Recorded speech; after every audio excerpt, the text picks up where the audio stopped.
எல்லாருக்கும் வணக்கம். எல்லோரும் எப்படி இருக்கீங்க? இன்றைக்கி உருளைக்கிழங்கு தொக்கு தான் எப்படி செய்யலான்னு பார்க்கலாம்.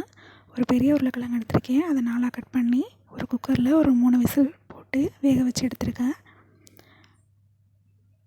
அதை நல்லா மசித்து எடுத்து வச்சுக்கோங்க. அதுக்கப்புறம் ஒரு கடாயில் எப்பயும் போல் ஆயில், கடுகுலாம் போட்டு கடுகு பொரிஞ்சதும் கருவேப்பிலை போட்டு ஒரு தக்காளி, ஒரு பெரிய வெங்காயம், ஒரு பச்சை மிளகாய் எல்லாம் பொடிசாக கட் பண்ணிவிட்டு இது கூட போட்டு நல்லா வதக்கணும்.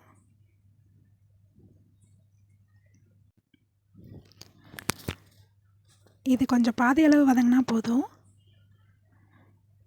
இந்தளவு வதங்கினதுக்கப்புறம் 1 டீஸ்பூன் மஞ்சத்தூள், 2 டீஸ்பூன் மிளகாய்த்தூள் போட்டுக்கணும். இது கூட கொஞ்சமாக தண்ணி நம்ம ஆட் பண்ணிக்கணும். தேவையான அளவு தண்ணி ஆட் பண்ணதுக்கப்புறம் அது கொஞ்சம் நல்லா வதங்கணும். தேவையான அளவு உப்பு இதில் சேர்த்துக்கலாம். இந்தளவு நல்லா வதங்கி வரணும். வந்ததுக்கப்புறம் நம்ம மசிச்சு வச்சுருக்க உருளைக்கிழங்கு இதில் சேர்த்துக்கலாம். கடைசியாக இது கூட மல்லிச்செடி.